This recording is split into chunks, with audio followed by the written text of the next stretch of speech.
வெளியூர் பயணமா ரிசர்வேஷன் கிடைக்கலையா படிக்கட்டு ஏறி இறங்க ரொம்ப சிரமமா இருக்கா டிராப் டாக்ஸி புக் பண்ணுங்க ஒரு வழி கட்டணம் மட்டுமே டிராப் டாக்ஸி எங்கும் எப்போதும் Thank you, Honorable Vice Chairman, sir. Sir, I rise to oppose this bill.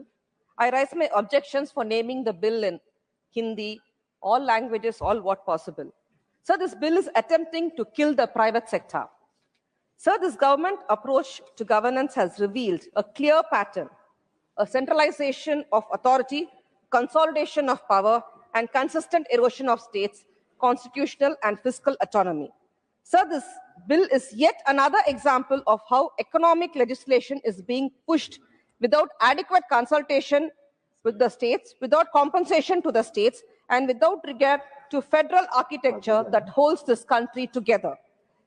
Sir, it seems the government has a specialized think tank with only one mandate, finds new methods to drain the state tax revenue. Every few months, we see a new innovation, a new exemption, a new restructuring, a new carve-out that magically reduces the state's revenue while increasing the union's control. So the Indian insurance sector is a backbone of our domestic savings. It is a big social security, economic security for the poor middle class people in the country. So the sale of the social security through legislation is unjustifiable and untenable.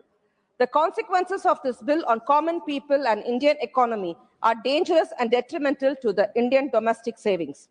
Sir, the bill grants the center the sweeping power to exempt or modify the Insurance Act for entities operating in the special economic zone that is CEZ. What does it mean? It means the union, without the state consultation, can allow the insurance in the gift city to operate under a light touch regime, free from the regulatory, legal, and financial obligations that domestic insurance must follow. It gives a competitive advantage to the FISC-based companies while undermining the insurers based in the state. Sir, Clause 7 of the bill provides 100% FDI in the Indian insurance sector. This means 100% surrender to the foreign investors and to the insurance companies. Sir, also the Clause 7 inserts a Section 3AA into the Insurance Act and allows 100% foreign ownership in Indian insurance companies. That means foreign board members have the say in all the vital decisions of the insurance sector in our country, India. Sir, foreign shareholders will decide on the insurance premiums, returns, and dividends.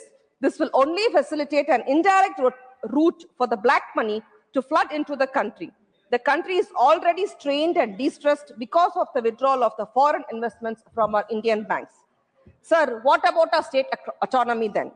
Who will answer the state autonomy question? Today, states run multiple social insurance schemes: crop insurance, livestock insurance, health insurance top-ups, and accidental cover for the unorganized sector works.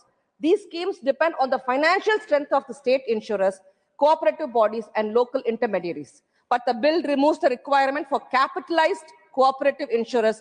It gives them no real competitive room in the market, now dominated only by 100% foreign-owned giants operating out of the tax havens. This is not a cooperative federalism, sir. So let us look at the effect of the employment.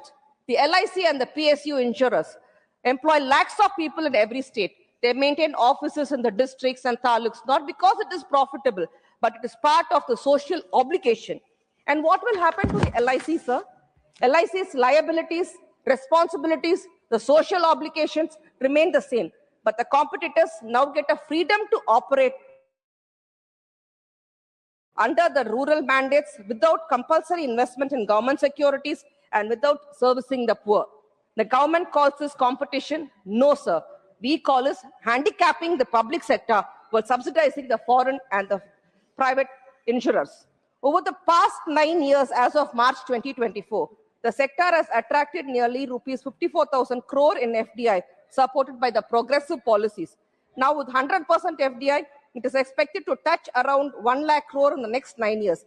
This means $12 billion FDI, the market share of $600 billion will go under the control of the foreign investors. Sir, this is a daylight robbery. The government should not squander the opportunities to promote and strengthen its own PSUs. But this government, through this bill, are favoring the foreign investors and burdening our own insurance company.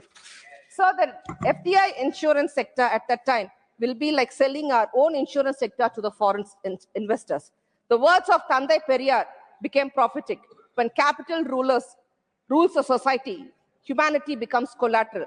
Sir, this is not Sabka Bima, it is Sabka Bakwas, which means poor quality bill. This is a bill truly, if the bill is truly a Sabka Bima, why does the clause 27 rewrite section 27 to prioritize investment flexibility over social obligation? And why does the clause 20 give IRDA power to direct investments without the parliamentary approval? And what are we doing in the parliament here? This bill does not guarantee coverage, it guarantees capital freedom. So this bill has the cascading effect on the Indian domestic insurance company like the LIC and the GIC. LIC is a people's institution built with people saving. Sir, clause 72 to 82, amending the LIC Act, strip LIC to its unique statutory character and force it to operate like a market-driven company. This will only push it into an unequal competition with the multinational insurance company. And the poor LIC insurance, poor and the middle-class people, the farmers, the women, and the rural families, when private insurance companies are refused.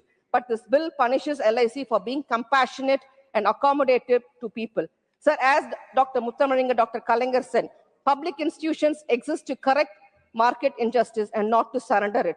But this bill exactly does the opposite. Sir, this is a backdoor lawmaking. The delegated legislation is replacing the democratic debate. Federalism is completely ignored. Sir, it makes the poor middle class people to pay the premium, but the corporates call it dividend. Private insurers check the cherry pick profit. Sir, makers of the Dravidian movement in Tamil Nadu, Perarigar Anna always says, government exists to protect the weak, not strengthen the strong. And Muthamal Kalangar says, markets without morality destroy the democracy. And our Muthuvel Karnanidhi Stalin, our Chief Minister of Tamil Nadu, says, this bill strengthens the strong and abandons the weak. Sir, the social security should not be thrown to the market sale. People's hard-earned money and savings are not to be squandered to the foreign investor. The Indian insurance sector should not be surrendered to the foreign hands, and India should not become a corporate insurance company. Therefore, I strongly oppose this bill in the current form. I demand the bill to be withdrawn or at least to be sent to a select committee. I at least demand the government to introduce a state revenue protection clause to compensate the state for SGST, stamp duty, and other revenue losses, and to also do exemptions granted to CES and IFSC insurers for business involving domestic and Indian risks should be withdrawn in full. Ensure all insurers, including those in CES, meet rural and social sector obligations without expectation. Create a joint state-center regulatory framework whenever policy changes impact the state tax base. Safeguard LIC autonomy and national role, recognizing its importance to public welfare and financial stability. Insurance must not become a tool to centralize power or weaken state finances. It must remain a pillar of public trust, federal balance, and people's welfare. Or kindly refer this to the standing committee in the parliament. I would like to conclude by saying a Tirukural, Kudidari Kolochum Manila Manan Adidarik Nirkum Ulagu, which means a nation that does not protect and embrace its people will steadily lose its strength and stability. Thank you, sir.